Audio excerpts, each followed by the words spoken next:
Ministério da Cultura e CBMM apresentam a 13ª edição do Fliaraxá. Vai começar mais uma atividade do festival. Compartilhe os melhores momentos nas redes sociais.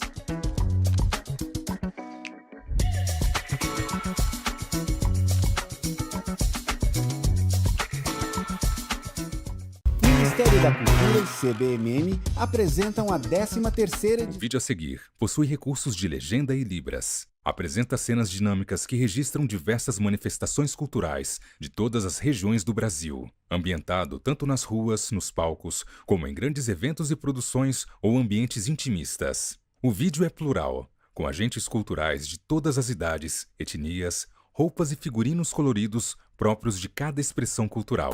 A cultura é um dos mais preciosos instrumentos de democracia. É um canal de expressão plural que permite a convivência de diferentes vozes, histórias e visões de mundo. E por isso a cultura, tal qual a democracia, deve ser defendida e fortalecida. Essa é a função da Lei Rouanet, a principal política pública de incentivo à cultura brasileira. Com ela, perseguimos a missão de assegurar o acesso democrático à produção e à difusão cultural. Ao longo de mais de 3 décadas, a Rouanet permitiu que inúmeras iniciativas culturais, antes inviáveis, ganhassem o mundo. Revelou histórias, preservou tradições e transformou vidas. Lei Rouanet, há 33 anos tornando a cultura brasileira mais plural, acessível e democrática. Logos: Lei Rouanet, Ministério da Cultura, Governo do Brasil, do lado do povo brasileiro. Paulo Scott, Bianca Santana, Geni Nunes e Matheus Leitão. A roda de conversa acontece em um auditório com um grande palco.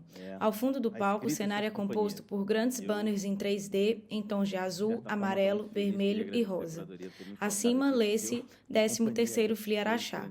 E no canto direito está um grande quadro branco com as logomarcas das marcas patrocinadoras do evento. O palco possui uma longa mesa azul marinho e branca. Os convidados se assentam de trás dessa mesa. De frente ao lugar que cada um assenta, colado na mesa de frente para a plateia, há uma caixa transparente de acrílico que carrega os livros que cada um escreveu, bem como seus nomes. Da esquerda para a direita, a primeira pessoa sentada é Matheus Leitão, um homem branco de cabelos castanhos que lhe estão presos no alto da cabeça em um coque. Possui barba de mesmo tom. Ele traja camiseta de botões de mangas compridas preta. A segunda pessoa sentada é Geni Nunes, uma mulher indígena de cabelos muito lisos e longos de tom castanho escuro. Ela traja regata de tom preto e um colar de tom laranja. Usa óculos redondos de aro transparente. A terceira pessoa sentada é Bianca Santana, uma mulher negra de cabelos muito cacheados e cheios no estilo Black Power, de tom escuro. Ela traja bata estampada em tons de branco, preto, amarelo, laranja e cinza. Leva no pescoço o crachá dos participantes do evento. A quarta e última pessoa sentada é Paulo Scott, um homem negro de cabelos curtos rente à cabeça de tom grisalho. Possui cavanhaque de mesmo tom. Ele traja camiseta de botões xadrez em tons de cinza e usa por cima um blazer de tom cinza escuro. Leva no pescoço o crachá dos participantes do evento e usa óculos retangulares de aro preto. Tem muitas pessoas trabalhando, né? E eu fico muito grata por cada... Eu percebo, assim, que como... E aqui eu acho que mais do que como escritora, antes disso, como ativista, o que a gente busca, né? Tem até uma frase do Francis Fanon que ele diz, né? O sonho de dominar o mundo é um sonho branco. Então, a gente não busca esse sonho. Não busca substituir uma dominação por outra, uma verdade única por uma outra. Mas é justamente essa luta, né, para que as florestas, as diversidades tenham espaço e não as monoculturas, né? E para fazer isso, algo que na minha caminhada como pesquisadora também, o que eu fui buscando entender foi qual é a gramática com que a colonização se organiza. Essa gramática, entendendo que os discursos também são práticas e que as palavras têm uma conexão com a própria vida cotidiana, né? Então, como indígena, uma das principais metodologias, talvez, né, que eu possa dizer, é ter uma certa desconfiança do que o vocabulário colonial apresenta como aquilo que seria alvo de busca, alvo de imitação, de alcance, né? Então, por isso que pensar para mim esse exercício de descolonização é um exercício de suspeita, mas é também um exercício de afirmação desses outros mundos que existem aqui, né? Tem até uma frase do parente Casé Tupinambá que ele diz que a gente não gosta muito de dizer utopia ou novos mundos, porque outros mundos já existem aqui e agora. Talvez o que a gente busque seja mais um reconhecimento e uma dignidade desses outros mundos do que uma invenção de algo novo, exatamente, né? E quando eu olho para a palavra humano, na minha pesquisa, tanto na escuta com os mais velhos, por meio dessa oralidade, quanto nos documentos históricos das cartas jesuíticas, o que eu vou percebendo é que o humano não é uma descrição biológica neutra. Humano designa um projeto civilizatório. Então, nessas cartas se dizia, né, que os nossos ancestrais, eles não eram humanos, que eles só chegariam a se tornar humanos conforme se tornassem civilizados e, portanto, cristãos. Então, é a partir também dessa desconfiança com essa ideia de que precisa ser mais humano, que precisa de mais desenvolvimento, mais progresso, que eu trago também no meu trabalho um pouco esse convite de uma outra perspectiva, né? Então, para ir fechando aqui, ouvir os colegas também, um dos pontos assim que dentro do nosso povo a gente diz é que a gente não tem uma palavra que traduz o humano. A gente tem uma palavra para a gente, para a pessoa, mas para o humano não.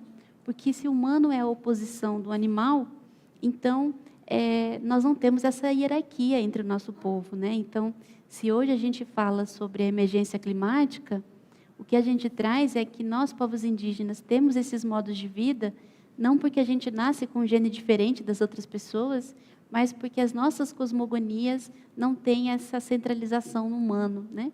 Então, é por pensar, reconhecer essas outras vidas que nos constituem, né, que eu sigo nessa caminhada.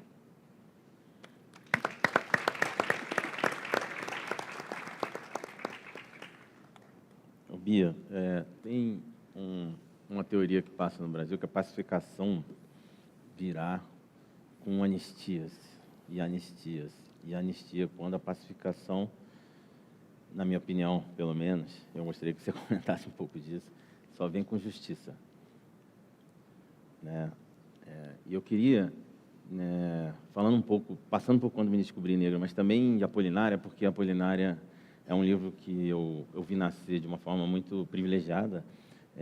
Tive a oportunidade de ver a sua escrita e a sua leitura, né, nas tardes deste ano ainda, né, em janeiro. E eu pude ver que ali tinha essa construção desse contato entre você, sua avó, mesmo que na ficção, mas também um contato que foi muito real. Eu queria que você falasse um pouco desse lado, desse encontro no Apolinária, e se puder falar também da possibilidade de justiça, eu agradeço.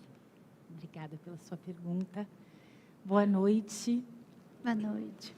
Eu fiquei muito emocionada quando eu sentei aqui, agora, no início da mesa, e olhei para vocês. E algumas coisas me emocionaram especialmente, e é uma mesa sobre literatura e suas companhias, né? Então, antes de te responder, Matheus, eu peço licença, porque a gente tem a companhia de 3 crianças nessa plateia, num sábado, 8 horas da noite. Não. Então, eu queria pedir, se vocês toparem, se vocês podem ficar em pé para receber um aplauso de todo mundo que está aqui, porque vocês são muito bem-vindas e bem-vindos. Eu não conseguiria citar todas as pessoas. Mas tem 3 presenças que eu gostaria de mencionar. Dona Regina, se a senhora puder levantar, e eu gostaria muito que a gente também desse um aplauso assim, muito grande. Muito obrigada por estar aqui. Porque a Dona Regina, a gente se conheceu em 2017, quando eu vim pela primeira vez na Fli Araxá. E eu estava participando, enfim, eu falei sobre o meu livro, Quando Me Descobri Negra, não no palco principal, mas na programação paralela. E naquela plateia estavam Sérgio Abranches e Dona Regina, além de outras pessoas. E, ao final, ela foi muito carinhosa, me deu um abraço e me disse uma coisa. E aí, anteontem, quando acabou a minha mesa, ela veio me dar um abraço, falou, você lembra o que eu te disse daquela vez? E eu disse que o que você escreveu era muito importante e que você ia crescer. Muito obrigada, dona Regina, por ter me dito isso e por estar aqui mais uma vez. Muito obrigada. Bom, a mesa é sobre companhia. Vai ficar menos tempo para falar do que o Matheus perguntou. Mas eu conheci também, antes de entrar aqui, a dona Zildete e a Zilda. E elas vieram ali falar comigo ali fora rapidamente. Se vocês puderem também levantar, eu vou ser breve, prometo. A dona Zildete falou que... Obrigada por estarem aqui. Ela disse que gostava de me ouvir falar no Jornal da Cultura. E a Zilda se apresentou. Ela é professora da Universidade Estadual de Goiás. E ela veio com mais 3 colegas da universidade, professores, e uma turma de 21 estudantes. Boa noite.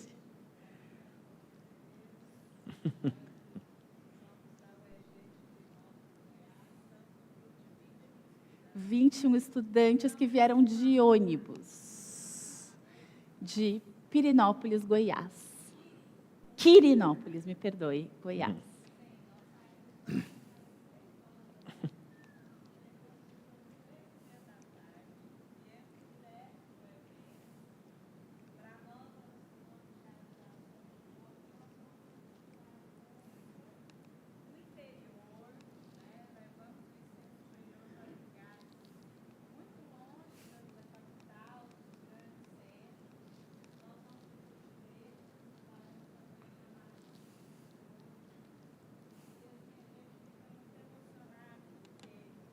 Muito obrigada, professora Zilda. Eu vou pedir licença para te repetir brevemente, porque a gente faz uma transmissão online e ninguém está ouvindo. Então, só para quem está acompanhando de longe, a professora Zilda veio acompanhada de outros 3 professores e 21 estudantes da Universidade Estadual de Goiás, do curso de Letras. Viajaram muitas horas de ônibus, universidade pública do interior do país. Muito obrigada pela presença de vocês. Espero que seja muito rico para vocês estar aqui no festival. Então, se é sobre literatura e suas companhias, eu achei importante dividir com vocês essa emoção, porque a literatura só faz sentido quando ela não é só de quem escreve, mas quando ela é de quem lê. E nessa relação, nas trocas, né, naquilo que o encontro literário também nos propicia. E aí, Matheus, para tentar te responder em 1 segundo, porque eu já tomei muito tempo da mesa, peço desculpas. Tem algo da justiça? Justiça é uma palavra... tenho certeza que o Paulo Scott falaria sobre isso muito melhor do que eu. Lívia Santana Vaz falou sobre isso muito bem também. Mas a justiça, essa noção de justiça como a gente conhece, ela foi criada no norte do mundo. E ela tem padrões que vêm desse lugar de um humano, sobre o qual a Geni acabou de falar para a gente, com o qual me reconheço pouco. Muitas vezes a gente acha que quando alguém cometeu um crime, a gente punir a pessoa com cadeia é justiça. E eu acho muito limitada essa noção. Porque num país como o Brasil, que a gente tem uma população carcerária enorme e que são encarceradas pessoas negras e pobres, principalmente, o cárcere nada tem a ver com justiça. Ao mesmo tempo que a gente não pode deixar passar aquilo que é criminoso, então, sem anistia, né, a gente precisa, sim, responsabilizar golpistas, encarcerar as pessoas não necessariamente significa justiça. Ou a gente já teria resolvido criminalidade, não é sobre isso. Eu conheço pouco de justiça restaurativa, mas quando eu ouço a palavra restaurativa depois de justiça, isso me traz mais vontade de me aproximar, porque é mais sobre curar aquilo que precisa ser curado, para que as pessoas possam conviver e se respeitar entre si, mas também com o visível e o invisível que habita o mundo, do que punir quem cometeu um erro, porque dificilmente a pessoa não vai cometer um erro de novo, né? E o erro é parte da experiência. Mas sim, quando a gente vive num país fundado sobre tanta violência, em nenhum momento a gente falou sobre reparação dessas violências. Então, para ficar na escravização negra, por exemplo, o debate que existiu ali no período da abolição, quando se usava a palavra reparação, eram escravocratas querendo ser reparados porque estavam perdendo seu patrimônio. É um absurdo tão grande. Mas esse foi o debate de reparação feito no Brasil. As pessoas que tinham sido sequestradas de suas casas, de suas famílias, forçadas a trabalhar e sofrido as maiores violências, as pessoas que nasceram aqui no Brasil, descendentes dessas, também sofrendo inúmeras violências, a abolição significou para essas pessoas, como disse o Eli Carneiro, vocês estão livres para morrer de fome nas sarjetas desse país, sem nenhuma possibilidade de reparação. E todo mundo aqui deve lembrar o que foi o debate sobre cota racial para o ingresso na universidade pública, que foi a nossa primeira experiência de reparação, incipiente, mesmo assim tão importante. Todo mundo lembra o que aconteceu no debate público, porque parecia um grande absurdo. Então, eu gosto de falar em reparação, em restauração, pensando que essas palavras dizem mais respeito à justiça do que cárcere, mesmo sabendo que a gente precisa responsabilizar golpista e que não pode ter anistia para golpista.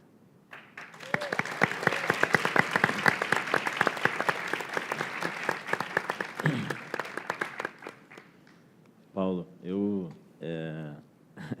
lendo O Marrom Amarelo, vendo a história dos dois irmãos e vendo a sua trajetória, a sua trajetória até no direito, eu fico com esse sentimento de falar dessa palavra com você também, especialmente por essas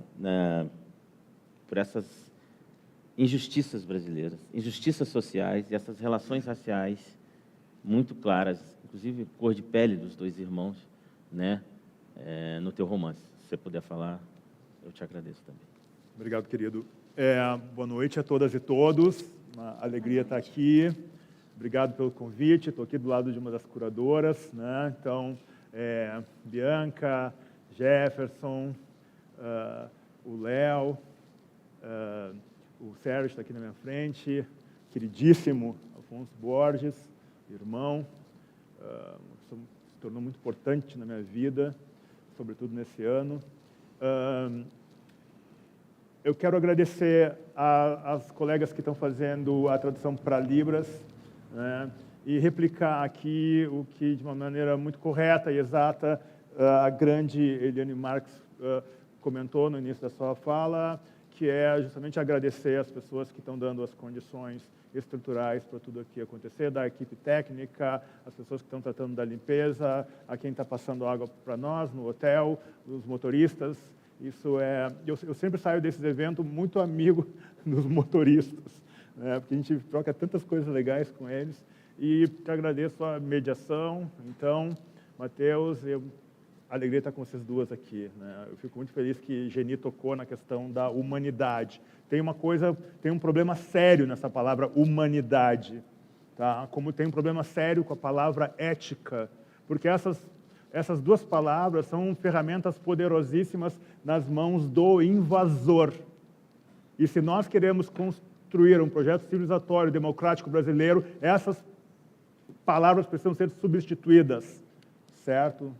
Humanidade não serve mais, a palavra humanidade não serve mais, e a palavra ética não serve mais também, tá? Então, acho muito bonito que Geni sinalize nessa direção, porque essa sabedoria que ela transfigura e utiliza na sua obra é a sabedoria que falta, por exemplo, no nosso espaço acadêmico, nosso espaço político. Nós não vamos ter uma universidade brasileira sem a presença marcante da inteligência e das vozes negras, e não teremos uma universidade brasileira sem a presença marcante da inteligência e das vozes indígenas. Então, essa composição está aqui muito, muito bacana. E eu ia falar mais do direito constitucional antirracista, que teve a sua tiragem esgotada, e aqui também já vendeu tudo, e eu estou muito feliz com a recepção desse livro, porque é um esforço muito grande para dizer que o direito brasileiro, Matheus, é um direito da morte, e ele precisa ser deposto imediatamente. Não tem nada de bom, inclusive no núcleo que eu trabalho nesse livro, né, para ficar dentro da chave do direito liberal, né, Eliane, eu trato da dignidade da pessoa humana, né, mas precisa-se muito mais do que isso. E aí a gente pode falar sobre um pouco depois. Eu queria rapidamente falar, atendendo essa questão do marrom e amarelo, que o Matheus me propôs. Ele disse, olha, Paulo, eu vou começar assim. E aí eu pensei, poxa, Matheus, pensei em outra direção, mas eu achei legal a argumentação dele. E aí eu quero dizer o seguinte, o meu irmão, eu estava conversando com a Calida das Mercês e com a querida Giovana, e ela colocou uma questão muito interessante das famílias negras que têm autonomia financeira, né? E tem uma condição material, tem uma materialidade, né, que lhes possibilita não baixar a cabeça para branco. Né? Eu nunca vi meu pai baixar a cabeça para branco. E ele paga um preço. Né? E isso é muito comum ali no negro gaúcho. Né? E o meu irmão, porque nós morávamos, agora meus pais estão no apartamento, numa casa muito boa, né? Muito bonita, muito, né? O meu irmão saindo de casa no seu carro, que era um carro bom, né? 3 vezes o meu irmão foi colocado contra a parede pela polícia, com arma na cabeça. Né? Como é que um jovem negro está sendo numa casa dessas? Né? Então, essa relação com a justiça e o próprio marrom e amarelo, eu disse anteriormente que eu não teria escrito o marrom e amarelo sem a Sueli Carneiro. Ela está muito ligada na companhia, a grande companhia, eu falei da minha avó e da minha mãe na outra mesa, mas a grande companhia, a grande relação, a grande conexão, isso está um pouco no marrom e amarelo até, sabe? Com o mundo é o meu irmão. O André, ele não é chegado em literatura, sabe? E ele entende o mundo muito melhor do que eu. Eu acompanhei a Morgana num clube de leitura lá em São Paulo, né, de uma elite paulistana, e eu fiquei chocado assim, com algumas pessoas que participavam daquele grupo de leitura, porque as pessoas elas não entenderam o mundo. E elas leem as melhores obras possíveis naqueles clubes de leitura. Então, você vê que tem um movimento de afeto, de companhia, que não se resolve só nessa dimensão. Então, eu queria ler rapidamente aqui um poema que fala do meu irmão e dedicar esse poema para minha querida Madu Costa, lá no fundo, que foi a pessoa que me trouxe para a dimensão mais infantil desses encontros lá atrás, né, em Itabira, lá. E eu fiquei fã dessas conversas de vocês com as crianças, porque, poxa, é lindo demais. Acordem cedo, autoras e autores, e venham aqui ver o que acontece de manhã, porque é incrível. E viva Léo, tio. E história real. Tá? Essa música, Tino, está no Instagram, a gente vai subir para o Spotify, da Orquestra Literária. No dia em que Nelson Mandela é solto. História real. No dia em que Nelson Mandela é solto, meu irmão e eu saímos do hospital, vamos até o metrô equilibrando as mochilas que sobraram dos dias em que ele ficou internado e a nossa proximidade. No dia em que Nelson Mandela é solto, vejo no olhar do meu irmão o assombro de voltar e a busca por acenos onde a luz agora é estranhamento. No dia em que Nelson Mandela é solto, a Northern Line queima sua poeira na grossura de nossos lábios, fundindo nossa preocupação com a desatenção dos demais passageiros no túnel e na velocidade. E não há como saber. No dia em que Nelson Mandela é solto, decidimos entrar num restaurante barato, atrás do oxigênio que só existe para quem pode pedir um prato de comida fora das instalações de um hospital, e meu irmão não entende muito bem quando eu digo que Nelson Mandela foi solto. No dia em que Nelson Mandela é solto, depois do restaurante, voltamos de ônibus para o quarto que alugamos no oeste da cidade, onde, exaustos, simulamos a flor de nosso Natal. E é mais fácil sem o peso das mochilas nos braços. No dia em que Nelson Mandela é solto, ficamos em silêncio, deitados na cama dele, escutando o planeta que não para. É onde está o dia em que brilhamos nossas peles sul-americanas de mãos dadas e seguimos mais jovens. E Londres inteira se cala. No dia em que Nelson Mandela é solto, o relevo da noite cruza a vidraça do quarto, descartando o susto que ficou desprovido. E mesmo arrogando a vigília, pois tudo agora flutua, Durmo logo depois que meu irmão dorme, vibrando o Natal que nos remendará. No dia em que Nelson Mandela foi solto, no dia em que Nelson Mandela é solto, no dia em que Nelson Mandela é solto.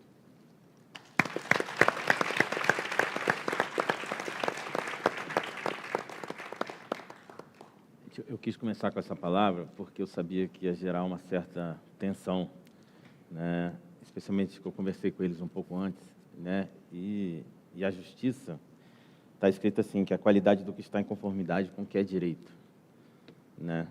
E o direito, no dicionário, fala de bons costumes. Eu tive na Argélia com a Bianca e pude ver o horror que a França impôs sobre o povo argelino, né, no século passado. E eles têm uma forma de lidar com essa palavra, né, justiça, que foi fazer um museu. Nesse museu eles botaram até maquetes dos horrores que foram feitos com idosos, crianças, mulheres grávidas, né? E nesse sentido, né, inclusive passando para a Geni de novo, porque né, os europeus chegaram aqui desta forma, né? Eu queria que você falasse, Geni, um pouco das suas companhias, para escrever, né, tanto Descolonizando Afetos, mas também Felizes por Enquanto. Obrigada, querida.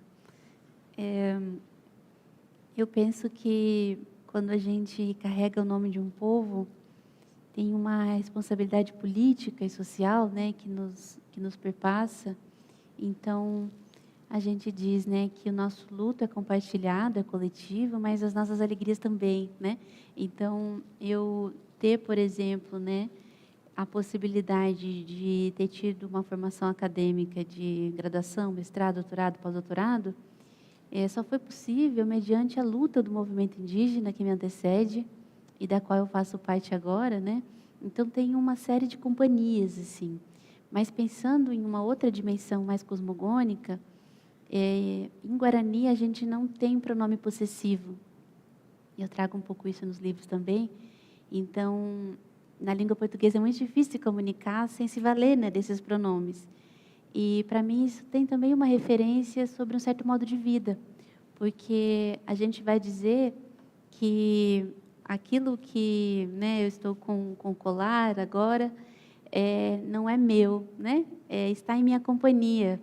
Então, pensar essa noção de companhia é uma outra perspectiva que contrasta a ideia de posse, de ser dono de algo. Então, mobiliza um outro vínculo com essas existências, né? E eu tenho pensado isso também, porque, até ouvindo os colegas, né, um dos últimos debates assim que eu tenho feito parte coletivamente é sobre os laudêmios, né? Que, para quem não sabe, são uma espécie de taxação que até hoje, né, algumas instituições, como a Igreja Católica, recebem a cada vez que um terreno é vendido. Então, essa espécie de imposto, essa taxa, ela aciona uma noção de que quem é realmente dono daquele lugar é a igreja e que toda venda daquele terreno seria apenas um direito de uso, algo nesse sentido, porque a real proprietária seria a igreja. E eu trago isso porque, quando a gente contesta essa narrativa de que o Brasil foi descoberto, essa ideia de descobrimento só é possível negando que havia gente aqui. Então, quando a gente faz essa crítica do humano, é diretamente relacionado ao direito ao território, porque é esse humano que recebe o imposto, por exemplo, desse laudêmio, né? É esse humano que vai dizer que nós não temos o direito à terra. Então, isso tudo vai se encontrando, né, de muitas formas, e a gente tem buscado outras perspectivas de ter essas companhias, né? Então, quando se pensa nessa noção de direito de posse ou direito de consumidor, me vem um pouco essa outra necessidade de talvez pensar um outro caminho. Como é que uma existência pode ser respeitada e digna, ainda que ela não seja posse de alguém? Ainda que os termos não sejam quem é dono, quem que é proprietário? E aqui eu falo tanto nesse sentido da terra, como também das relações interpessoais, né? Então, é um pouco esse panorama assim, né, que eu busco trazer. A outra questão também que eu queria pontuar, né, é que essas companhias também me chegam como psicóloga, né? A formação que eu tive na universidade, ela tem um formato muito inspirado, novamente, né, nesses modelos eurocêntricos, e o acolhimento que eu faço com o meu povo, ele não é dentro desse formato, né, de um consultório que você se desloca para lá. Então, eu faço esse acolhimento no território, escutando as anciãs por meio de ervas medicinais também, dos cantos. E algo que me acompanha muito nesse trabalho é que, muitas vezes, quando eu concluo essa escuta com as anciãs, eu ganho um canto de presente. E, para mim, isso é uma companhia que me dá força, inclusive, para estar aqui agora, mesmo em meio a tantas dores e violências que a gente vivencia, poder afirmar que nós não somos a violência que nós sofremos apenas, né? Então, um pouquinho por aí.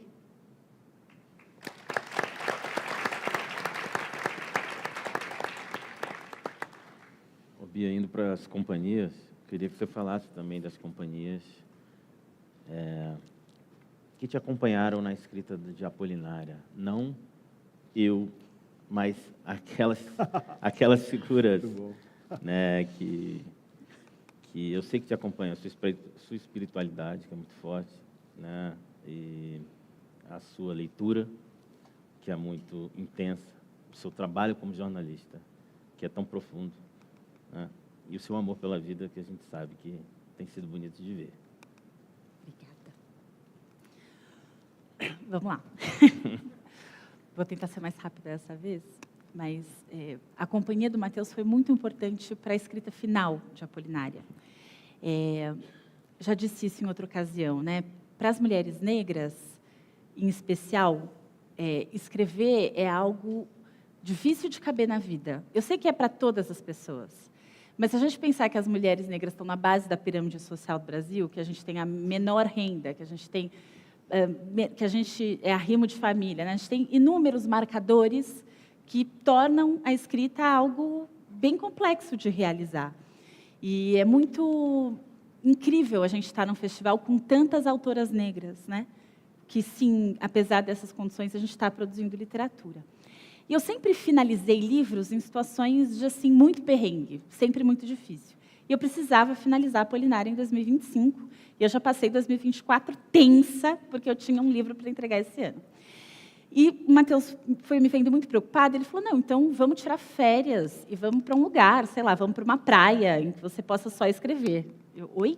Assim, isso nem está na minha possibilidade de imaginação, mas foi possível fazer isso, e foi possível fazer isso graças ao Matheus. Então, eu preciso agradecer a sua companhia, e, além da sua companhia, essa possibilidade de me ajudar a criar condições para a escrita.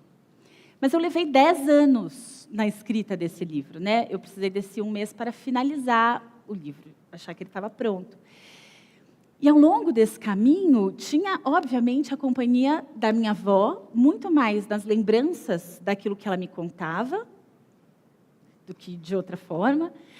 Mas tive também, né, a companhia da minha mãe, que sempre foi uma leitora muito, muito, muito crítica.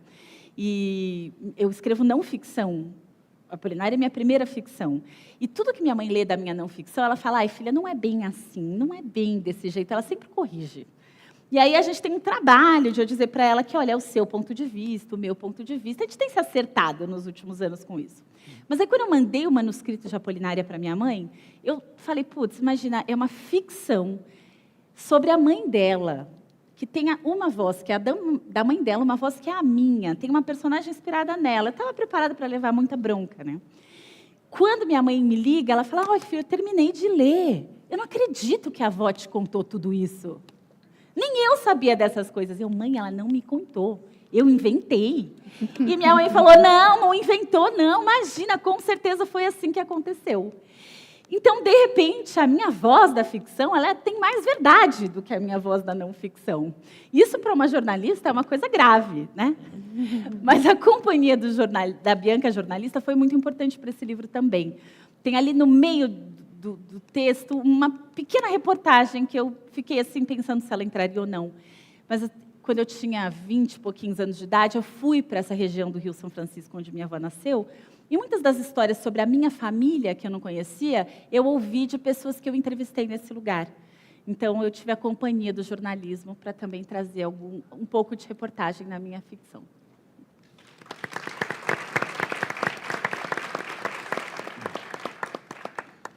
Paulo, eu sempre fico muito emocionado quando você fala do seu irmão.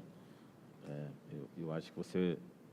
Esse lugar... Ele é um mestre para mim, assim, sabe? Esse lugar que você coloca é muito bonito. E é um lugar que me emociona muito, sempre. Eu vejo nas suas falas, eu vejo na sua escrita, eu vejo na sua literatura, eu vejo no seu poema, né?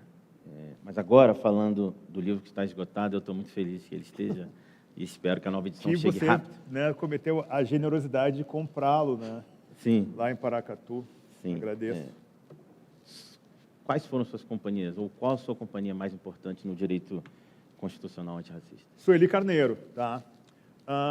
Porque ela vai falar com Foucault, mas ela traz essa coisa, né, do cuidar do outro para cuidar de si. Ela tem essas grandes sacadas, assim, né? Entre direita e esquerda, eu continuo negra. As minhas amigas e amigos da esquerda não gostam disso, mas é porque falta presença de espírito e inteligência para eles entenderem o que está nessa frase. Espero que eles um dia entendam o que está por trás dessa frase. E Paulo Lins é uma figura importantíssima da concepção, porque nesse livro aqui, eu ao invés de pegar a referência, claro que tem algumas referências, né, do pensamento europeu, porque tem muita coisa importante que é formulado lá, mas na argumentação da teoria jurídica é muito pouco. Eu uso poemas, letra de rap, letra de funk e muito romance brasileiro. E o Cidade de Deus, quando eu vou falar de ética, para depois falar em ética da violência invasora, certo? Para chegar no Antônio Bispo, quando ele fala de envolvimento, que tem muito mais sentido a palavra envolvimento do que ética. Muito, muito mais sentido. E aí você vê o quanto a literatura brasileira ela é magnífica. Eu sempre digo, tenho essa militância já há mais de uma década com relação a Um Defeito de Cor, não é? Eu digo que é o grande romance escrito nesse século. Mas a literatura brasileira do século XXI ela é aberta com um romance magnífico chamado Cidade de Deus. O que o Paulo fez ali nunca foi feito antes e nunca será feito de novo, porque ele fala de uma região específica do Rio, de um período da década de 60, a Cidade de Deus é fundada no ano que eu nasci, que vai até o início dos anos 80, e naquele período ali de 15 a 20 anos, você tem a explosão da força neopentecostal, você tem a migração do assalto, né, do furto, do arrombamento para o tráfico de drogas e para o crime organizado. Você tem as milícias, né, que é essa coisa do justiceiro.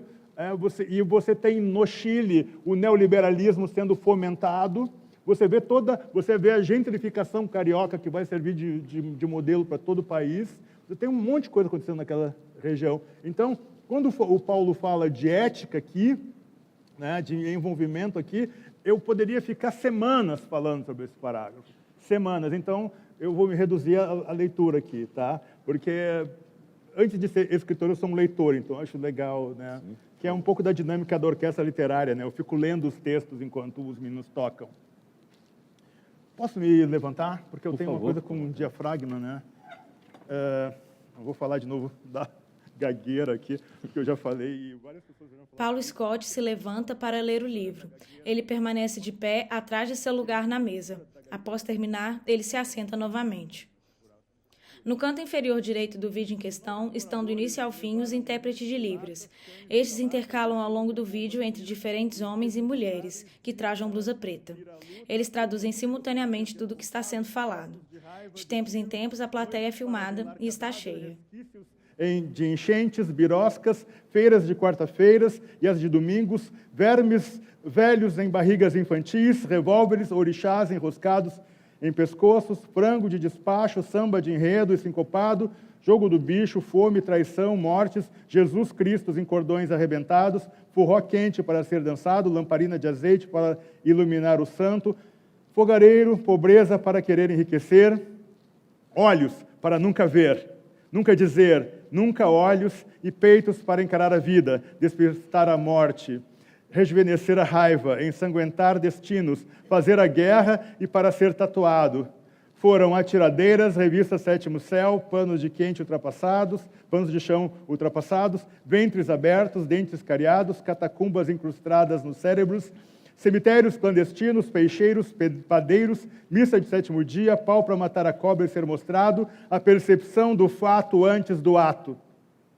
As pernas para esperar ônibus, as mãos para o trabalho pesado, lápis para as escolas públicas, coragem para virar a esquina e a sorte para o jogo de azar.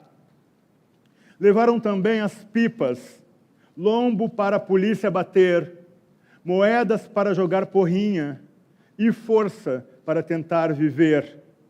E aqui é magnífico. Transportaram também o amor para dignificar a morte e fazer calar as horas mudas. Paulo Lins.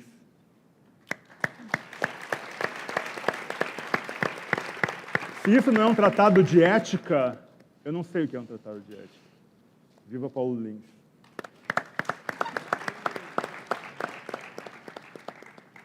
Geni, eu queria que você lesse também um trechinho de Felizes por Enquanto.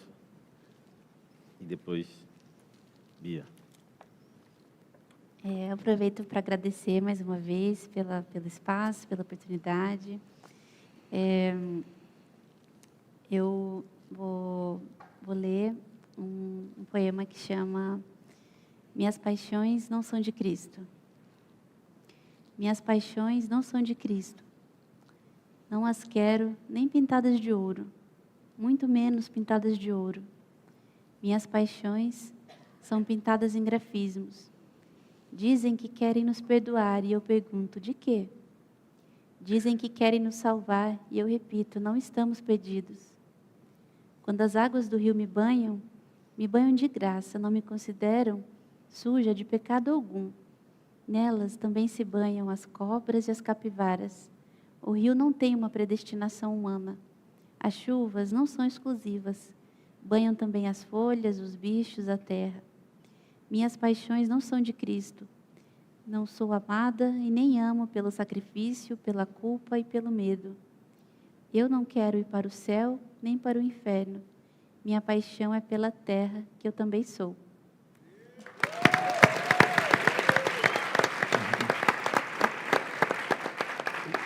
Gente, isso é muito genial, né? Muito. Muito genial. Muito genial. Eu lido com livros como eu lido com oráculos, muitas vezes. E aí, quando eu abri aleatoriamente a Apolinária, eu caí na reportagem que eu citei para vocês. Não é o meu trecho preferido, mas é ele que eu vou ler. Sobre família de sangue, não consegui nenhuma informação nas viagens de 2005 e 2006. Mas nos tons de azul de Bom Jesus da Lapa, encontrei o gosto da minha avó. O amontoado de enfeites à venda na frente da gruta do Bom Jesus e a caneca de alumínio sobre o filtro de barro em tantas casas eram o velho Chico levado por ela. Nas histórias contadas a cada entrevista, eu conhecia um pouco mais do Brasil e da minha família. O professor Geraldo Bastos, aposentado, foi apontado por muita gente como um profundo conhecedor da história da região. Nos recebeu em casa, ao lado de sua loja de materiais de construção. Contou dos 2 mandatos como vereador pelo MDB durante a ditadura e também da fazenda que possuía, onde foram construídas as agrovilas. Travessão. Eu fui pago com um valor que não conseguiria se fosse vender minhas terras. Não iria achar nem metade do dinheiro que o INCRA me pagou. Contou sobre a indenização. Afirmação oposta à de todos os outros fazendeiros que entrevistamos, que reclamaram do valor irrisório da indenização. Com dinheiro, ele comprou um apartamento em Belo Horizonte, cidade natal de sua esposa, onde os filhos foram estudar mais tarde. Meu apartamento deve valer uns 100 mil reais, equivalentes a 300 mil reais no final de 2024.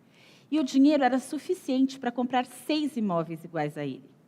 Para receber a indenização, o professor reuniu os documentos de posse emitidos para sua família em 1854, 4 anos depois da Lei de Terras, que determinou como propriedade do Estado todas as terras ainda não ocupadas. A partir daquele momento, essas terras precisavam ser compradas em leilões, mediante pagamento à vista. Foram consideradas já ocupadas as propriedades da elite agrária, não as de preto liberto, indígena, pessoas pobres. As terras empossadas pela família Bastos foram regularizadas como propriedade privada. Pela primeira vez, ouvi que uma lei brasileira era racista. Muito bom.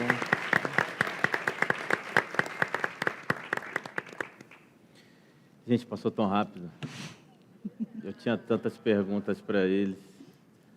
Mas eu queria terminar com um texto bem breve. Mas que quando eu soube que eu ia fazer a mesa com vocês, eu resolvi fazer uma versão, porque vocês falaram comigo muito através do trabalho de vocês. E é bem curtinho. Da vida, eu quero poemas, Paulo. Eu quero almas entrelaçadas, Bianca. Da vida, eu quero batimentos de corações livres, Geni. Da vida, eu quero trocas sinceras e até revoluções. Obrigado vocês três por revolucionarem a vida de tantos, inclusive a minha. Esse cara é muito fofo. Eu sou suspeita. Obrigada.